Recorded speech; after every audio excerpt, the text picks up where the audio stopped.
Ira Winkler is the president of ISSA International.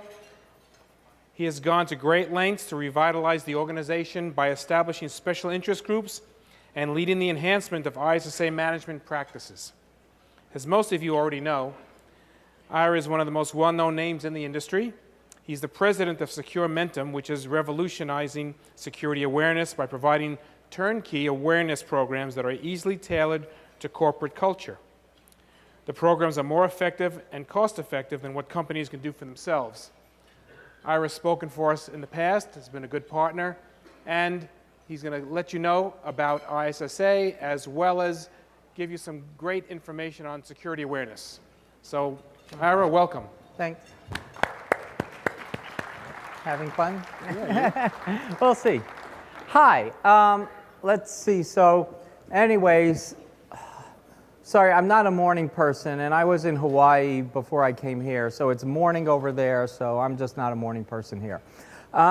Okay, so basically, here's the deal. They want me to speak about ISSA and stuff like that, and frankly, they also asked Andrea to come up and speak about ISSA as well, and I don't want to give you too much overlap. So essentially what I'm going to do is I'll come back, and because they said, you know, can you speak about something else anyway that's more entertaining than just ISSA? I'm saying, like, yeah, sure, I'll do that. But what I'll do in the meantime is I'll introduce Andrea, because Andrea is the vice president of ISSA, and she's actually helping me implement a lot of important stuff. Because Richard mentioned a little bit of it at a high level, which essentially I'm trying to make sure that the management practices are there so that we can grow membership efficiently, rapidly, and all that sort of stuff. I'm helping to start special interest groups or leading, you know, and so far we have 3 that are in the works or in development. The Security Awareness Special Interest Group, the Women in Security Special Interest Group, and the Healthcare Professional Special Interest Group. And I would encourage you to take advantage of whichever one so fits your desires. Because I look at it this way, ISSA is really, like the LA chapter, is the chapters themselves. However, as many of you know, not everybody is going to fit within a local chapter, either for logistical reasons or for interest reasons and stuff like that. So special interest groups, mirroring the success of ACM and IEEE, other highly successful membership organizations, I'm trying to start that with ISSA. And also, very important to a lot of people in here, I'm also trying to stop the nonsense of competing chapters between ISC squared and ISSA. I'll give you a quick story before I introduce Andrea. How many people ever saw the movie? If you don't know me, I really like movies and TV shows. How many people saw the movie Life of Brian? Okay, so everybody sees the movie Life of Brian. So basically, here's what happened. In one of the scenes, Brian somehow gets affiliated with this group of people, the People's Front of Judea, which is there trying to overthrow the Roman government. And what happens is they decide to come up with a plan to kidnap the Roman governor. So they're crawling, you know, walking through the catacombs under the palace, and then they come upon another group of people. They go, who are you? They go, we're the front for the people of Judea. They reply, who are you? We're the People's Front of Judea. And then they come back and say, what are you here for? We're here to kidnap the Roman governor. They're like, wait a second, no, that's our plan. And then they start fighting each other. And in the middle of fighting each other and killing each other, all of a sudden Brian stands up and goes, brothers, shouldn't we all band together to fight the common enemy? And they all stop in their place, throw up their swords, and go, the Judean People's Front. And Brian's like, no, the Romans. And it's like, that's kind of what the security community is doing to itself. We're too busy, like, you know, cannibalizing each other's chapters to do it, so we're looking to actively form partnerships with ISC squared and other groups. Anyway, with that being said, I'm going to invite Andrea up to speak. Oh yeah, by the way, Andrea is running for vice president again, and she's been instrumental in helping me with everything. And Andrea cannot legally say, or officially say, it's not legal, it's just unethical. Andrea can't ethically say, vote for me, but I can ethically say, vote for Andrea. So when you get your election, remember to vote for Andrea. And if you choose not to vote, remember, a democracy is the only form of government where everybody gets what the majority deserves. So ensure you deserve well. Anyway. So here's Andrea for now. Thanks. Oh my goodness. It's kind of hard to follow Ira. I really feel sorry for all these people that have to do it. But the nice thing is I'm actually really presenting Ira's material to you, so it's not so bad. Just really quick, I did a conference like this probably for 8 years, and I really think you guys need to give a round of applause to the conference organizers here, because they've done a phenomenal job of this, don't you think?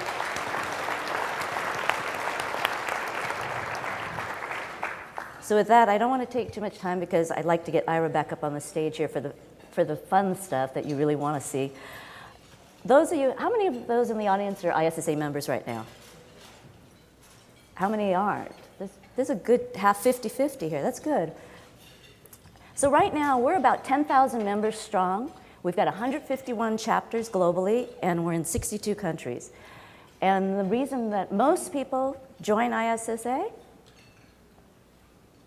if we look at our membership survey so far, which we started in May, most people join because they want to build professional relationships. The secondary reason is keeping up on the developments in information security, risk, and privacy. And the third is content of chapter meetings. Now, how many think this sounds pretty much about the same as the survey last year? You're right, it is. It's almost exactly alike. So at least we've been consistent in the message we've been giving and why our members are staying. The one other reason that seems to be moving up, though, is the earning of CPEs and CPUs, and I don't know if it's just because the cost of conferences are getting more and more expensive, except for this one. This stayed neutral. But I think that has a lot to do with it. So one of the other survey questions we provided was asking what subjects have the greatest relevance to the members, what is most challenging information security issues that you're facing and addressing right now. And, which is part of the reason that we're going to have Ira come up here and talk on security awareness, that's the number 2 reason, that's what keeps us up at night right now. It seems that security awareness is becoming more and more important. And it's probably because we're realizing we can buy as many tools as we want to get the job done, but at the end of the day, it's our users that are the ones and the administrators the ones that are going to help us. BYOD and consumerization. That struck a high nerve. Last year, that was also tied for actually number 1 with governance, risk, and compliance. This year so far, it's number 3. It's very tightly aligned, though, with the security awareness. Securing the mobile workforce, again, very close to the BYOD, but at least that way you sometimes have control because it's your internal resources that you're utilizing. And application security. Why are members following our profession, and what's the members' professional growth? What value do we give as an organization? Key reason members feel is presenting the business case for information security. Secondarily, they're looking at it as a career path. We're looking at new members, younger members, joining our organization, which is very positive. And the third is the psychology behind effective security awareness training. Again, a good segue for Ira. What are some other highlights from the membership survey?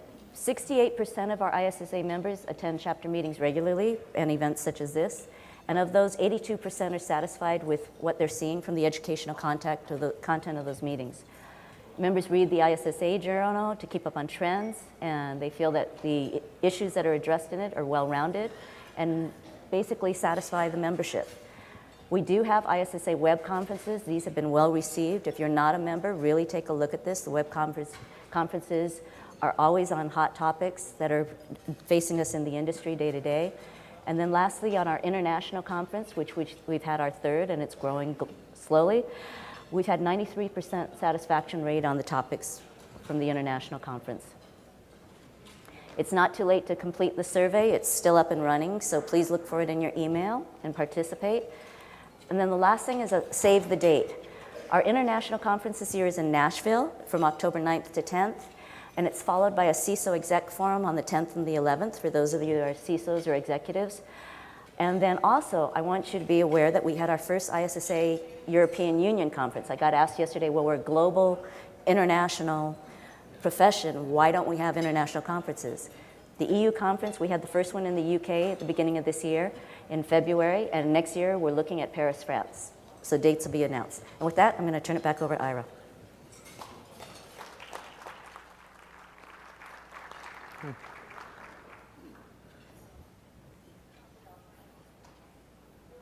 No.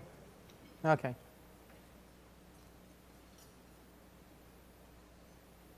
You're too kind. Okay, so now I think I have like 15 minutes or so, and I'll try to keep to 15 minutes, or how much time do I have?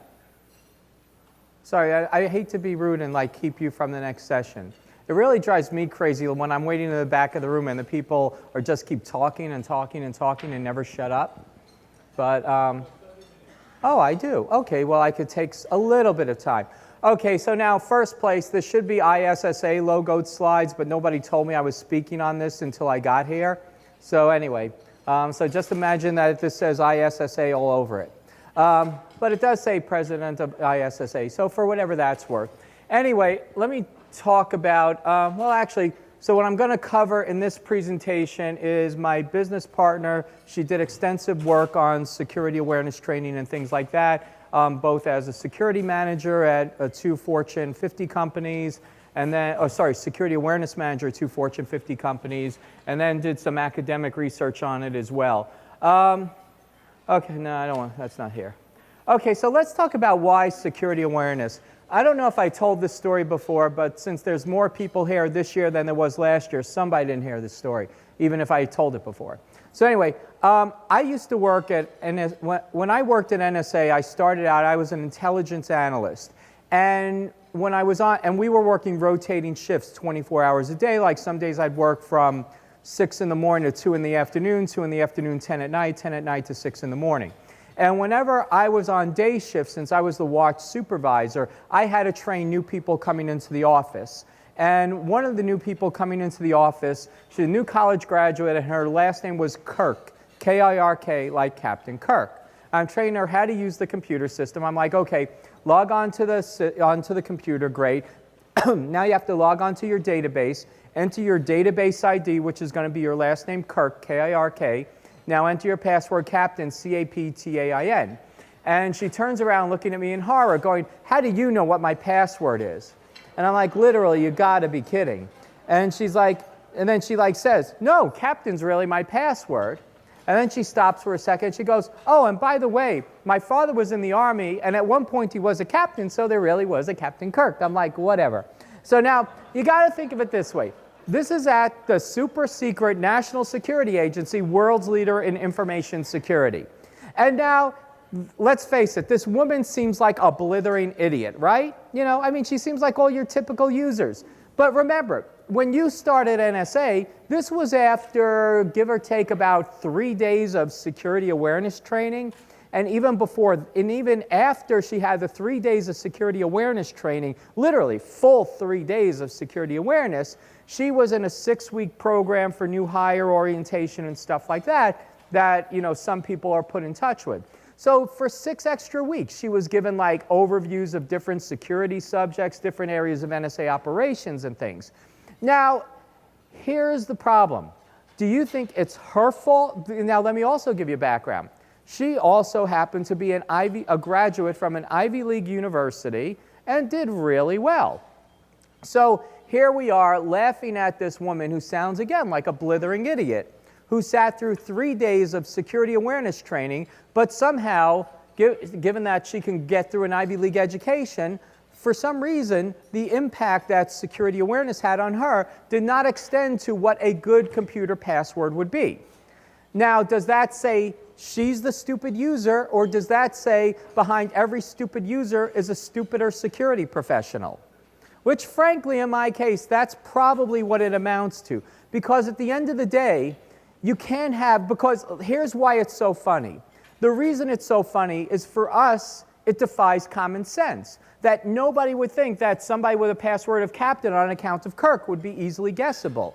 But the problem is, nobody gave her common knowledge to give so she could exercise common sense on password security. So at the end of the day, what's the problem? The problem is that security professionals assume users have common knowledge to exercise common sense. And that makes the security professionals the stupid ones. So really, you got to ensure, at the end of the day, security awareness is about common knowledge. Now, another topic, and I'm not really sure what's on these slides. I really didn't have a chance to look at them. But true. But anyway, here's the other part that people have to understand.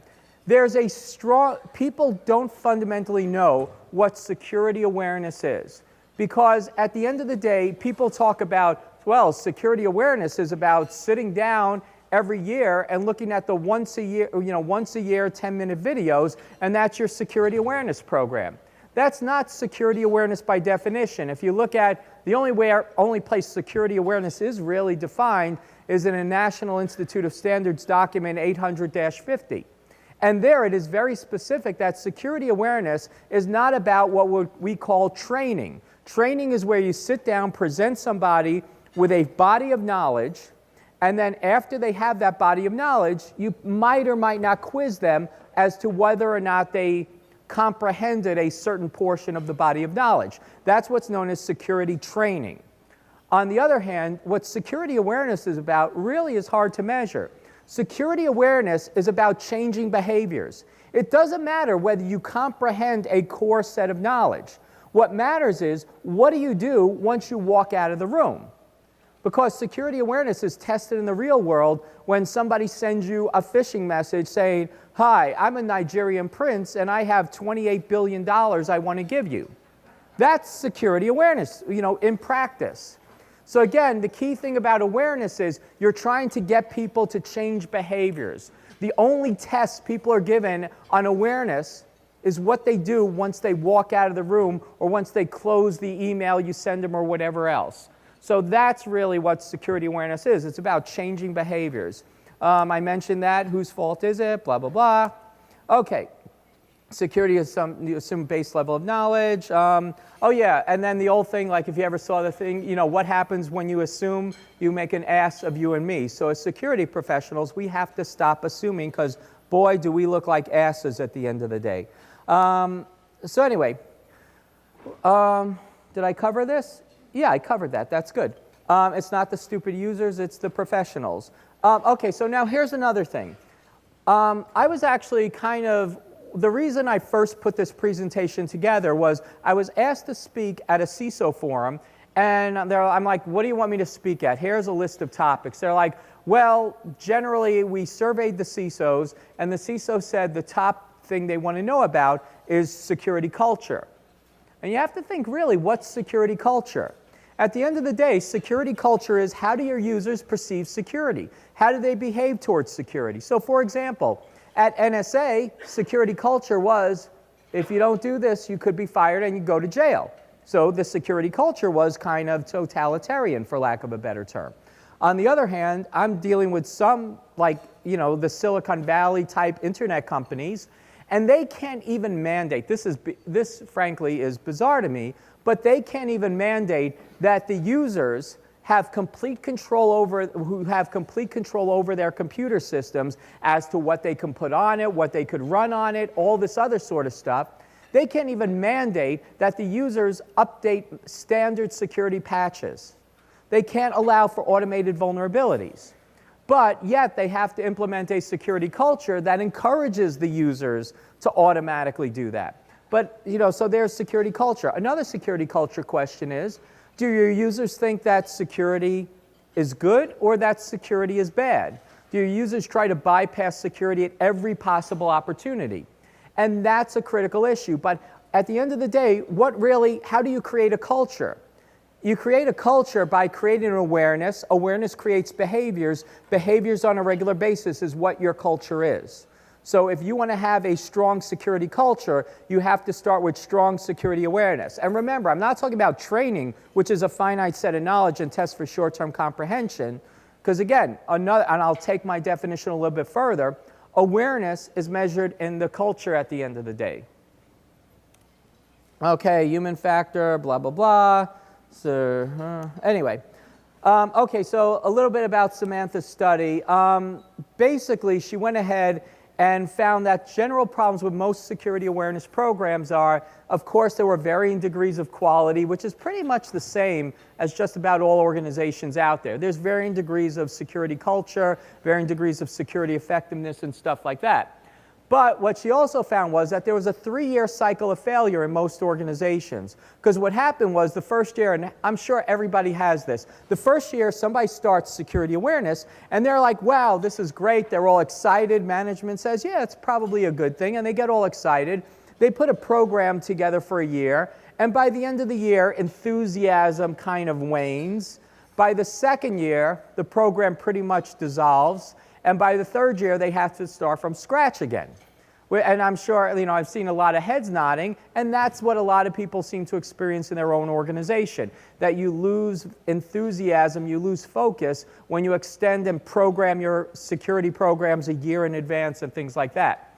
Also, it results in poor security cultures, obviously. Let's see. Wow, I might have a wireless one. That's a good thing. Anyway, so the type of things, basically there was a qualitative and quantitative approach to the study. Qualitative basically means survey, 10 minutes now? Oh, I better go quickly. Anyway, qualitative meant that she went out and interviewed people face-to-face, specifically the people in charge of the security awareness programs. Quantitative meant she surveyed security people inside those organizations and the employees and things like that. As far as studies and analysis, trying to figure out how to work this thing. Okay, anyway, general trends. People in different organizational sectors were pursued. You can obviously read the slides there. Nobody's blind in this audience, at least nobody told me, so I apologize if you are. Anyway, companies were honest about it, and the participating companies, nobody kept metrics, which you're going to see is actually one of the most important aspects of a program. Most companies struggle to gain support for awareness from upper management and from key departments. Compliance does help for PCI. Ironically, if you're in the healthcare profession, it doesn't do anything when you're dealing with HIPAA compliance for whatever reason. As a matter of fact, HIPAA organizations or HIPAA organizations that needed to be HIPAA compliant had worse awareness programs than the average program, as a matter of fact. Some programs had security professionals who tended to know little about marketing and communications. Other programs went out and hired communications professionals, but they didn't understand the topics that they were trying to communicate. Some companies had less than one person. Other companies had groups of more than 26 people in some cases going ahead and running the awareness programs. Basically, 87% of security people thought that their programs were successful, and we'll talk about that a little bit more later, but half reported having difficulty encouraging their people to do the right things, and 19% reported a lack of management support, which kind of led me to believe that, I don't know, if you talk to the average security person, at least half of them say we have a lack of management support, so some people were not being as honest as they should be. And 26% of people, despite all that supposed management support, had a lack of enthusiasm, and 50% reported a lack of funding despite all the management support they claimed. Non-security people, this is where we really doubt the value too much because we think that there was a bias on who the surveys got handed out. And maybe this is what you have to know. 100% of the people, the end users, thought that they were security aware to begin with. And when you hear that statistic, they're either lying to themselves or they're lying to you. 100% thought that they were security-minded as well. So, and then 100% thought they learned something. But only 60% reported they changed their behavior. So despite the fact they think they learned something, nobody changed only half the people changed their behavior. And then again, only 12% reported having conflicts, so I don't believe that too much. But you got to look at everything with a grain of salt. If your end users think they're security aware and you actually see their processes, you know you have an uphill battle. Anyway, general results. I'm trying to think if there's anything more important than others. Okay, so anyway, here are the habits, and I'll just leave you with these. If you just take down the habits, at least you'll get your way. In the first place, you need to create a strong foundation. If people who didn't start out firmly and with a good foundation tended to fail really quickly. Generally, instead of annual programs, it turned out to be more effective to create a 3-month program where 3 topics were reinforced with each other simultaneously over the 3-month period of time, not the 1 topic a month that most organizations are used to doing. Because what happens is over a annual period, topics change. Like, for example, user awareness. How many people, I'm not going to ask, but the companies who are part of the DEF CON Capture the Flag contest were majorly embarrassed in the Wall Street Journal, so all of a sudden they had to change their programs and stuff like that, and some of them were parts of the study.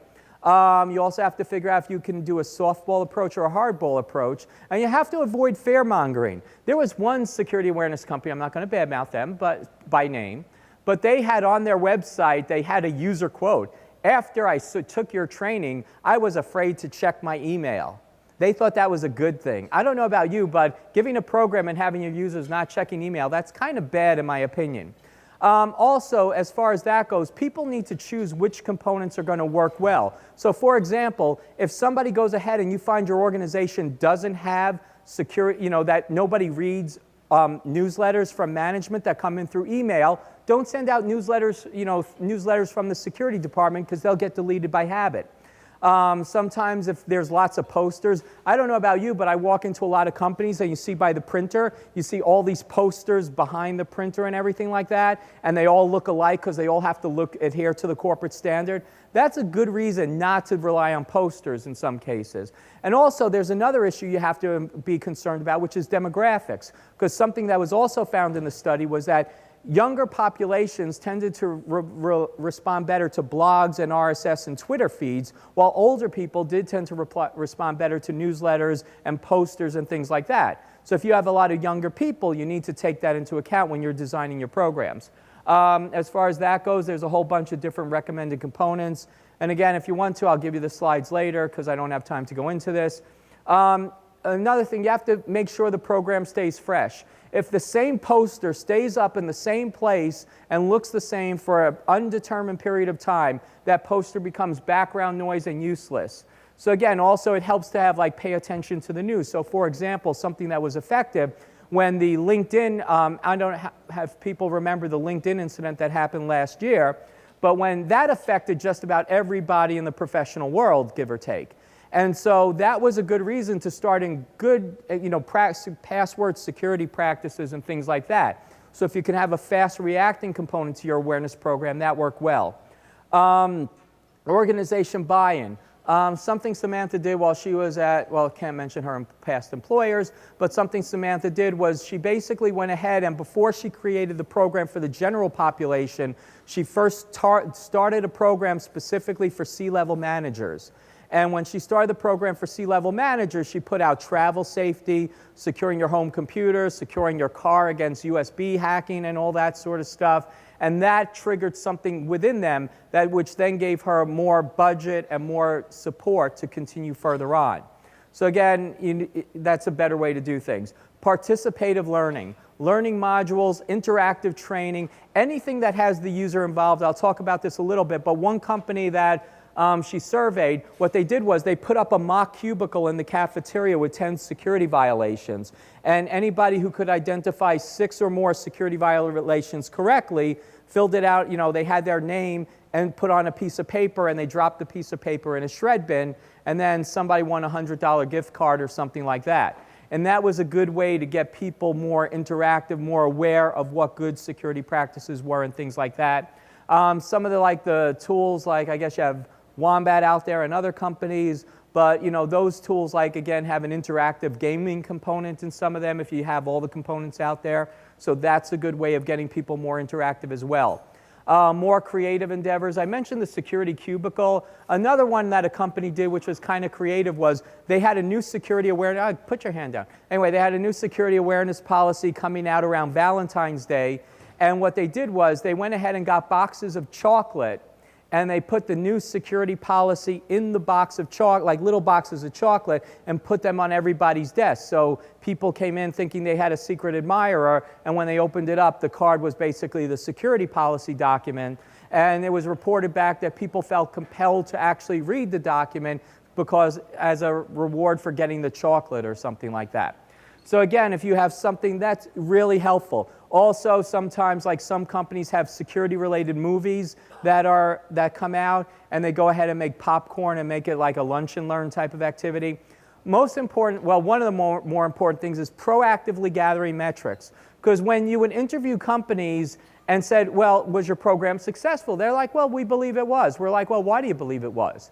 And it's like, well, we just have a feel for it. Nobody created metrics in advance. We're working with this one organization now, and they're asking us about Security Awareness Month. They're like, does it matter? Does Security Awareness Month matter? And I go, I don't know. I don't know your environment. What you need to do is in September, let's create metrics for a clean desk policy where we walk around and gather metrics to see how many people have a clean desk. And then we give Computer Security Awareness Month, have some focus on clean desks. And then after Computer Security Awareness Month, we see if their desks are clean, quote unquote. And then we go back 3 months later and see if their desks are still clean. And that's the way to know whether or not your programs are successful, whether you need to reinforce it and stuff like that. But you should collect metrics pre and post and even further post to see if you're having an effect. Again, you need to assess it, and there's different ways. We identified 17 different behaviors or 17 different awareness topics, and you can create measurements of behavior once you define the appropriate awareness topics that you might be concerned about. Partner with key departments. The better security awareness programs tended to be partnered with marketing and communications because they had a lot of graphics capability. They had the ability to be more creative and things like that. Sometimes legal put some, let's just say because here's the big thing. You want security. You know how you know your security program is going to be successful? Because security is not a should, security is a must. And legal helps make security awareness a must. So that's one thing. Compliance likewise helps make it a must, as long as it's not HIPAA compliance, because nobody seems to care about that at the moment. And then you have marketing, privacy, physical security. All those departments help. So physical security can help you enforce your physical policies, and they can also help you collect metrics, put up posters and things like that. Most important is security has to be the department of how. Too many times when security walks in the room, security becomes the department of no. And that's a good way, by the way, to get fired. So for example, I was talking to one of my friends needed help because she was like the CISO of an organization, and their CEO said, you know what? We're going to allow our employees to access social networks, we're going to allow our employees to bring in mobile devices, and we're going to allow our employees to bring in USB drives. And it's like, if you don't say, you can't tell me no, that's not allowed, because it will be allowed. So if you would like to lose your job, go ahead and say no, and we'll bring in another CISO who will say yes. But I told her, the problem isn't no, the problem is how do you do it securely? And if you do it right, not only will you solve this one problem, you'll make everything better. So for example, when we said, how is the process of social networking, like how do you make it a how, not a no, you implement guidelines and recommendations for how to interact on social networks.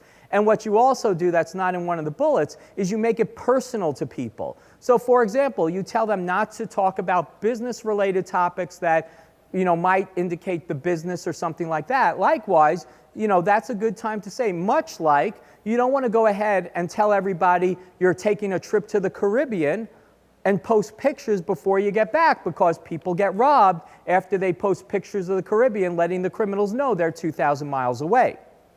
That's a good thing to let people know. So again, it's a way to bring it home and make it there. But again, making things the department of how instead of the department of no brings security into other things as well, because that means organizations are more likely to bring you in proactively instead of after the fact.